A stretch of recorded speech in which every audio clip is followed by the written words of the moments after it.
Um, hey everybody. I was unsure about doing a video today. On top of that, I got home a lot later than I planned. My internet's not really working at full optimal capacity. So I don't know when I'm going to be able to get this actually out. But and it's been hectic last few weeks, last few days, and I have a really sore throat actually. But I wanted to do a video anyways. There's been a lot of things that have happened last week or so. Um, some that I'm sure everyone's heard about. Um, the episodes of terrorism that we're facing from the inside, and some probably not as many people know about the continuing rise of fascism worldwide. So, if I sound discouraged and tired and negative, I don't mean to sound negative, but I am tired. I'm tired of this. I don't think I'm the only one either. I mean, I've been learning about a lot of things, and when you read about history and you read about theory and everything, um, it brings to light the idea of, hey, maybe our system is not perfect and we need to do better. And if we don't do better down the line, inevitably the system will fall. That's what I've thought to myself. But over time, in a very short time actually, I've seen that kind of long term idea turn into a very, very dire situation that is going downhill at an exponential level. And I don't, certainly would not attest to having all the answers. Um, I don't know really what much to say, honestly, but I find myself, in these kind of circumstances, trying to listen to those people I trust the most. I listen to and even this includes people who I will vehemently disagree with. I listen to my family, I listen to my closest friends, I listen to those around me on a daily basis, and I listen to those, my comrades. I always make a point to hear them out. Um, and I listen to also, voices out there in the media space, be they independent or anything else, who I've come to trust and respect their opinion. Um, but I don't know right now. You hear many possibilities, you hear many questions, and you hear many people with different ideas, even within the space that you agree with. But it's all you feel is conflicted. So that's where I'm at. I'm very conflicted on, what's going on, trying to grasp it.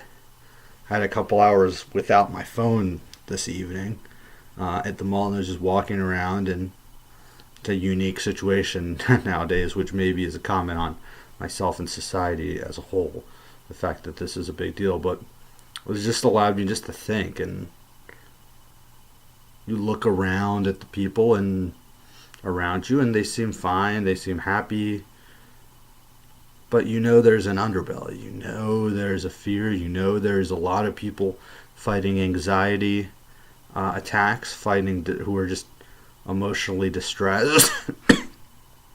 Sorry. And you don't have an answer.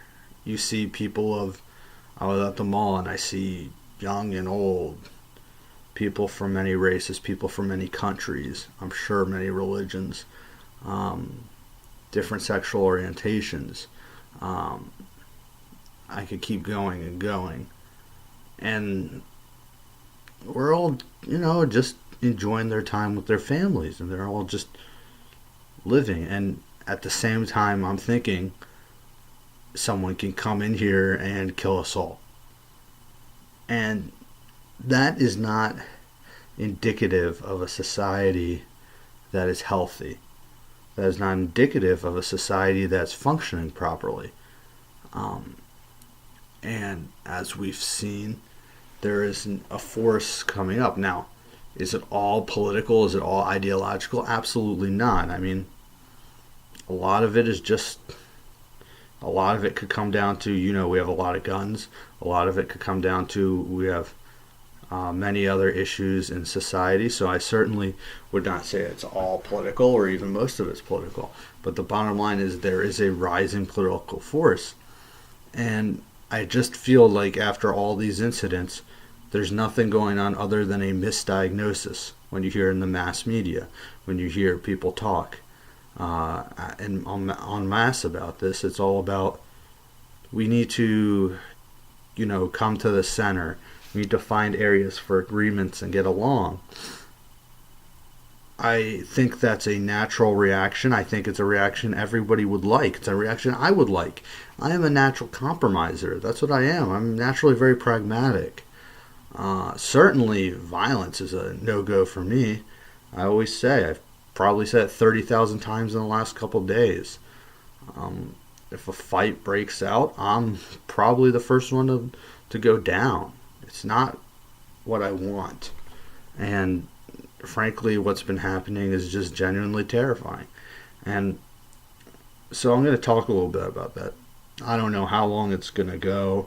I don't know how disjointed it's going to be because I haven't really organized my thoughts. Usually before doing these, I try to organize my thoughts a little bit and then do. But I don't really think I don't know. I don't see much value in that. I'm just going to go out and just say what I gotta say, and it may come out all over the place, but I feel a lot of things inside. So it's and it will touch you.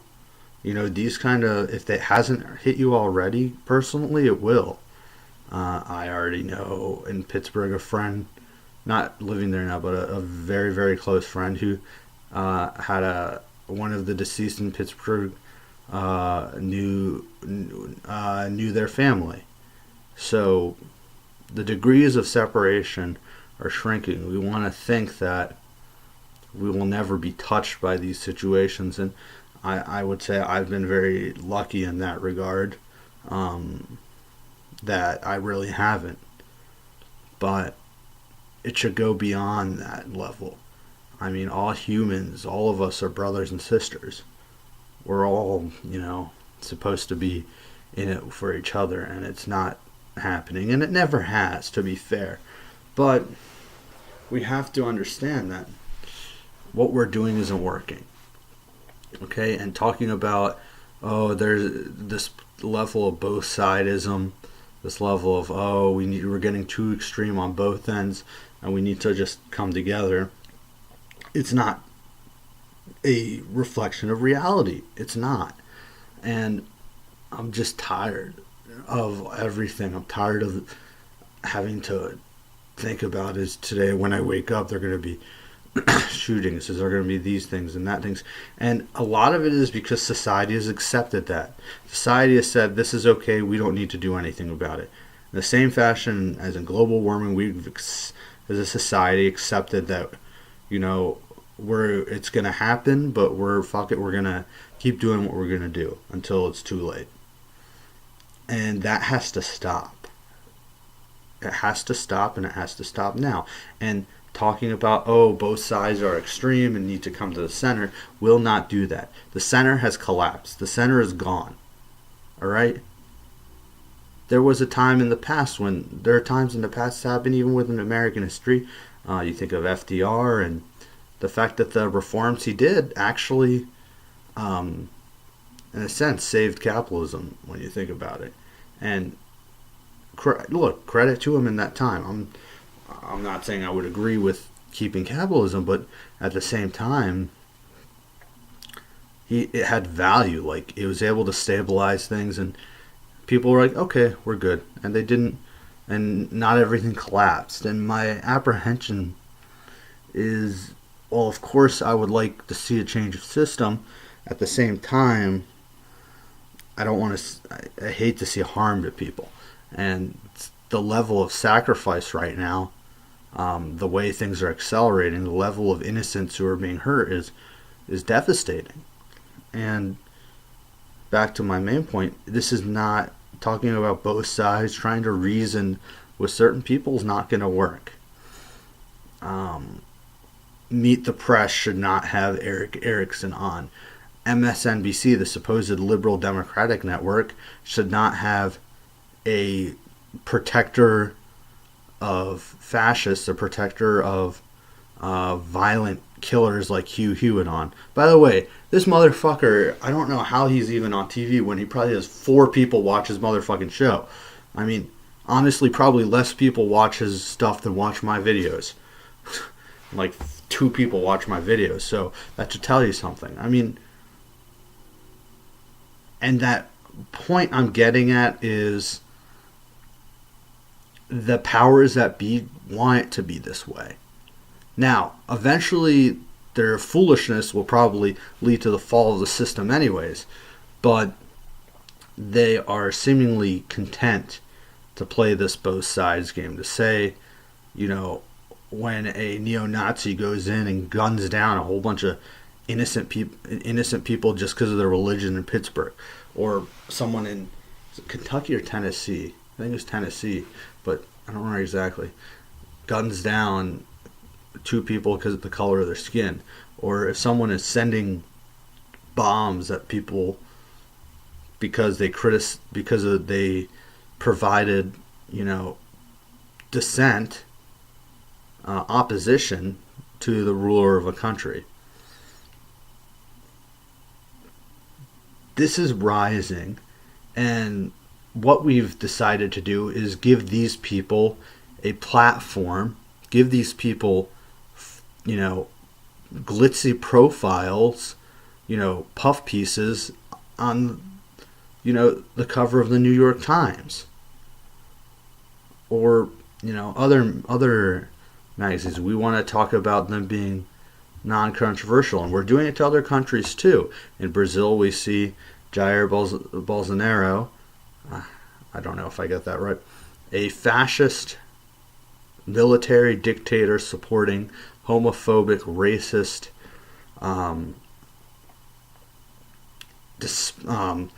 wanting to, you know, bulldoze the whole Amazon rainforest, you know, type of guy. And they're, you know, CBC in Canada is saying, oh, this guy's policies could help business and trade with Canada. All due respect, who the fuck cares? I'm sorry, this is ridiculous. Or a controversial figure. No, the guy's a fascist. Call a spade a spade. I mean, and this is the thing. This is really the bottom line. Somebody like that, who makes Donald Trump look like a moderate, was backed by the Wall Street Journal, was backed by the financial establishment, you know, the powers that be, the same people who, you know, took down the modest center-left social democratic government on a technicality. And they bring in this guy, and the bottom line is, because we've reached a point where these classes, the financial class, the capitalist class, would rather have full-blown fascism, would rather give a platform to Nazi scumbags, than entertain the idea of even modest reforms, of social democracy, which is not, it's basically the least extreme thing you could ever think of, because they're that desperate to keep their short-term bottom lines. That's what our society has come to, is simply caring about how much money you have, how much, what's your short-term bottom line. You know, if you bulldoze a rainforest along the way, fuck it. If you kill a whole bunch of innocent people, fuck it. If you, you know, introduce discrimination, which is something that always blows my mind, because a lot of these people at a personal level will say they're socially liberal, but then the policies they support will bring up powers that are incredibly not socially liberal. All right? So this is what we're up against. And my attitude growing up was always, obviously transformed, but it hit a point where I was just like, the system is fine, but we got to reform, we got to reform, we got to reform. We can't do that anymore. We can't. Now, that's not to say everyone should go out and burn everything down. Absolutely not. That's not the point. That's like something, a caricature that the capitalist class that right wingers want to make it out to be. It's not. This whole bullshit line about mobs. It's not about that. It's about the fact the system doesn't work anymore. And just because the Dow Jones goes up a little bit, people out here aren't feeling it. All right? It may mentally make them feel better. Oh, the stock market went up. Do you have any stock at all? Now, admittedly, I have some. Okay, so I'm actually speaking from a place of extreme privilege in this case. So, but I'm just saying, is it actually going to help? People know, but it creates an idea. Oh, the unemployment rate's low. Well, great, but are you taking in all the factors that come into play? What about wages? What about wages when you adjust for inflation? What about how many hours are people working? How is this quality of life? We've forgotten about that quality of life. We think that just means, everyone thinks they can live in a mansion. It's quality of life is so much more than that, So I know I went on a bit of a tangent there, but I'm just, very, I don't know, I'm not happy, and I don't think anyone should. And I think the worst thing, people have told me, Ben, just don't look at the news. Don't even look at it. I've had people whose opinion I value extremely high, saying, just, don't watch this, don't listen. No, I can't do it. If you can do that, great. But you're pulling the wool over your eyes while the world around you falls apart. So I would implore you not to do that. Don't fool yourself. And I was thinking with regards to my phone. 2 hours I didn't have my phone, and at first I got very distressed and upset, and then it hit me. Shit. I mean, we stick our heads down our asses and we don't look at what's happening around us. We don't look at the people who are around us and the pain they're going through. And that's not to say it's always going to be obvious. So, anyways, I got very, very sidetracked there. But when we look at the numbers, these are right-wing fascists. These Nazis, these Trump supporters, not all, of course. I'm not saying all Trump supporters are Nazis, but that's, of course not. But the ones who are committing these acts, and the far right, the people who want to stick to that point, we have to understand on the left that this has gone beyond just an issue of class. Obviously, class is critical, and overthrowing the capitalist system is critical. But we have to understand there is a malevolent force here that goes beyond that. That may, depending on what you believe, may have started within, class systems. It may have come out of it. It doesn't really matter, honestly. The theory is not really that relevant at this point. The bottom line is, right now, it's white supremacy is its own monster. And that's white supremacy that goes after African Americans primarily. Goes after Latinos. Goes after Jews. Goes after Muslims. It's all one and the same to them. Now, they may phrase it differently. They may find ways to try to separate those groups. But that's what it is. And I didn't even touch, all of it. I mean, you think about LGBT, what the Trump administration is doing with regards to the rights of transgender people. You think of, we just had seen the anniversary of Matthew Shepard's killing, um, who was a killed. And we're talking there about homophobia and violence against people just because of who they love. This is you want to talk about both sides are bad. You want to bring these supposedly acceptable conservative voices for them to downplay, and I know they're not saying that it's right what was done, but they're downplaying it. When you say, "Oh, yeah, what they did was bad," but also they shouldn't yell at Mitch McConnell. It's the same thing. Or you say they are criticizing, Benjamin Netanyahu. That makes them anti-Semitic. Same thing. That's when you do that kind of stuff, you are also helping racism and anti-Semitism proliferate. You are part of the problem, and you should not have a motherfucking platform. All right? And if you do, you should be called the fuck out for it, because you are not helping. You are an enemy.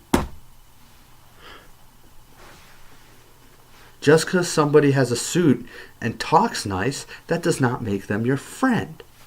All right? So shame on MSNBC. Shame on Meet the Press for bringing these kind of fuckers on. I'd expect that from Fox News. I'd like to say I wouldn't expect that from the supposedly liberal network, but that's what they do. All right?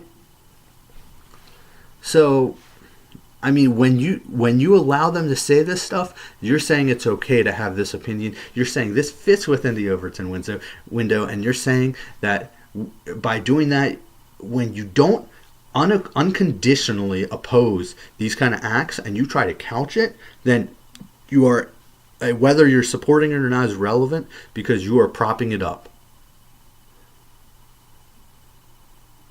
And that's what we're talking about. Now, I don't want to right now, I'm not trying to hit the media just because, like Trump does, and just say enemy of the state. And I think what Trump does in the media is disgusting, and is more really to prop up his authoritarian control, which he desires to become a dictator. So that's really his aims. My aims is simply to make a point of saying we need to understand the threat in this world is not some sort of far right and the far left. All right? It's the far right. Look through history, and yes, you could argue certainly the far left has had bad times. All right? But to say that it touches what the far right has done is out of line. Adolf Hitler. All right? And who stopped the Nazis, by the way? Part of that was the Soviets. Now, certainly there are more than valid criticisms of the Soviets and of Stalin. I would of course concede that, but let's look at who has the power right now. Who is the threat? All right? And how has this come to pass? Okay? How has this happened? So, Duarte, Bolsonaro now in Brazil. I said Duarte was in the Philippines. Netanyahu in Israel. MBS in Saudi Arabia. Orban in Hungary. Even Putin in Russia. These are usually right-wing strongmen. All right? These are in essence, the ideological descendants of Pinochet and people like that. So, and they've come and they are given power by the supposed centrists, by the status quo, by the capitalist class. We've turned our back on the world. Not that we ever really were facing the world, but it's gotten to a point where even simple, modest reforms like FDR did, modest reforms like the Workers' Party in Brazil would like, are too much for them to tolerate, and they are now supporting that. So part of that is, white supremacy is not some sort of white working class only phenomenon. A lot of rich people are racist too. Look no further than Donald Trump. Dude's been a racist his whole life. His father was a racist. All right, this is what they believe in. So it's going to be a two-front battle, ideological battle against white supremacy and then against the capitalist forces. Now, the most terrifying part of this really comes down to essentially, where do we go? We know what's happening. We know it's accelerating. Moreover, I didn't even mention climate change, which if you see the IPCC report, if you see what's happening, we need to be getting off our ass and, making severe reforms right fucking now. And we're not going to do it. So, ultimately, that may end up killing most of us off anyways. But I would love for it not to come to that. So, but you have all this science, and with the science background I have, this has always been perplexing to me. I mean, even in my far less radical days, even in my very moderate days, even when I was, would count myself as a Republican and as a teenager, this always flustered me. Like, this is what the scientists say. All right? This is like just a disconnect. This is just denial, is really what it is. They know what's happening and they don't want to do anything about it. Because a lot of these fuckers who are doing this are basically 150 years old and they don't give a fuck. So, this is where we're at. I mean, what do we do? I would like to think that, first of all, I gotta really light into fucking anybody who says, well, the only thing that's important is voting. Now, to be clear, I voted. I highly encourage anybody else to vote because they will try to suppress your vote. And there's value to voting, no doubt about it. I wholeheartedly disagree with those that say there's no value to voting, as has been, explained multiple times in my videos.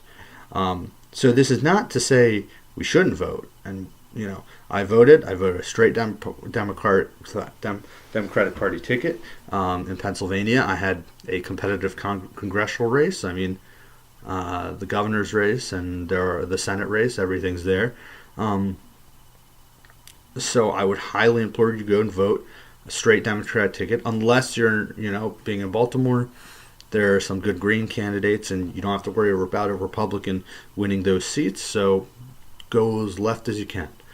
But there's value. You should vote. We see what's happening in Georgia. We see what's happening in Texas. There's a lot of, voter suppression going on out there, and they do that because they want to hold on to power. So absolutely vote. But I have a very, very big problem with people who say voting is the only way.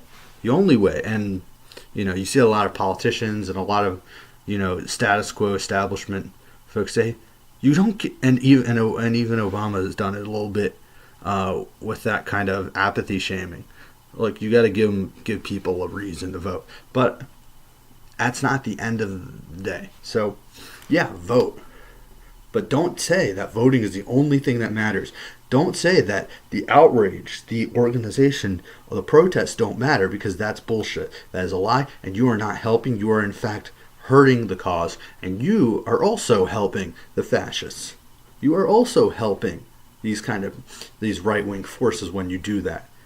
Because do you think the far right has only gotten their power through electoral? Now, granted, they have the advantage of having Koch brothers money and a lot of other Sheldon Adelson's money and a lot of other, corporate forces behind them that the left simply does not have. No matter what the right wants to lie about. But, sorry. I said I'm not feeling great today, so just managing as best I can. It is not a good idea to vote and then shut down, which is what a lot of those leaders seem to be implying. No, you vote, You get those people in, and then you drive those people crazy. Then you organize. You do what you do. We have to do. I believe we've reached a point where really we should be talking about general strikes. We should be talking about large-scale, massive civil disobedience. We should be shutting shit down. All right? That's what we should be talking about. But unfortunately, from everything I've seen and cited, we've been very pacified. People are comfortable. People don't want to do it. So it's going to be hard. That's not to say we should give up. That's just to say the reality of the situation. People are comfortable. They were raised to think that capitalism is the only way. It's the best way. It's the perfect way.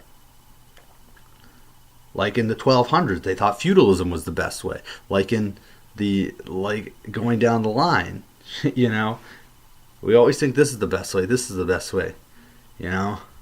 They would say monarchy is probably the best way. So they've thought we've reached a pinnacle. No, we've not reached a pinnacle. You always should be looking for a better form of governance. It's just common sense. You know, there are people falling through the cracks all over the place. That's great, you're generating wealth, but it's only going to the top 0.1%. What's the fucking point? So we have to be willing to challenge these thoughts. And unfortunately, for a large chunk of the public, it's really hard to challenge those thoughts. It's really hard to throw it away. Even amongst those on the left, there are some left that have a hard time separating. Heck, even I had a really fucking hard time separating from, because when you grow up in suburbia, you're taught this is the way it is. You're not taught alternative methods. The closest thing you get is the big bad Soviet Union, and frankly, it's, you know, you're growing up kind of brainwashed, for lack of a better term. So you get sucked into the rat race, and it's hard to pull out. And you will do whatever you can to justify that system, because that's where you're captive. So we have to be able to break out of that and challenge. And oftentimes that will happen when things get so bad. Now, I don't want that to happen, because that's going to will lead to a lot of people in pain. So what do we do? I think, like I said, step one, vote in the next week or two. Hope that better people get in. Obviously, far from perfect, but better people. But don't stop. One thing I think about Obama 08 when I worked is we won, and then that was it. We're like, we won. Everything's going to change. Doesn't work that way. You keep fighting on. You organize, civil disobedience. You organize large-scale action. All right? And you make it be known that no one's going to stop you. If you're in labor, not even the union leader will stop you. If you're in academia, no one can stop you. It's a hard situation, and it's tough because I say it and it sounds easy, but the system is set up to buffer against that happening. It's set up so they will get enough of the working class, enough of kind of the lower middle class that, it won't go anywhere. So it's going to be a lot of hard work, but it's also going to require education. It's going to require breaking through that media barrier, because, to be honest, CNN and MSNBC, they do a lot of good work, I would say, but they're not going to rock the boat, Even with Trump, you see they're still cutting a lot of slack. So it's going to be on, we have technologies, we have new ways. We're going to have to educate and inform and just keep spreading the word and keep fighting. So it can happen. It can be done. And I have a lot of faith it can. As down as I feel, as despair as I feel, as sadness as I feel, and for the people who've paid a price, it can be done. And I'm not saying this because it's only me trying to talk down to people. I'm as guilty as anybody else. Life is hard. They make you work, so much that it's hard to come back and focus on larger scale social change. Larger fighting, the notion. It's easier to get freaked out by a bunch of poor women men, women, and children trying to just get somewhere where they can live in safety. It's easier to call them in a bunch of an invading caravan. It's easier to get frightened by that than it is to say, hey, maybe it's the people running the show who are causing the problem. It's easier to be racist against those who are different from you, be they Jews, be they Muslims, Latinos, African Americans, LGBT. It's easier to be afraid of the other. That's the easy route, because those guys aren't going to come back and come at you. And if you go hard after the ruling classes, they got the guns, they got the power. So there's a chance they're not going to let it go silently they're not going to go quietly into the night. So it could cause a lot of problems. But this is what has to be done. And this has to be done in the U.S. It has to be done across the world. Now, a fair point is comrade made was, if it's able to happen in the U.S., that is kind of the head of the snake. And as they do their thing, there will be a domino effect. It's a definite possibility if the U.S. goes to a much nicer and much more humane path and rejects white supremacy, rejects the inequality of the classes, I think a lot would follow. But we have to understand, no matter how distressed, how much anxiety, how much discouragement, no matter how much you want to just end it all, you can't. You gotta fight. And it may not happen in your lifetime or my lifetime, but every little victory is a step closer. And we have to fight. We have to keep moving. And I don't have all the answers. This will be a unified effort with many, many, many people, of which I am one small piece. And I'm sure there will be much smarter people. There will be stronger people. And we have to be, because our strength can only be in our numbers. We need to be ready to defend ourselves. Be that with guns, be that with fists, be that with whatever. But unprovoked violence is not the answer right now. And I don't really particularly believe in that sort of thing. Some may disagree. Ultimately what happens, no one can map, but as a starting point, I don't like that idea. But we're dealing with fascists who are killing people.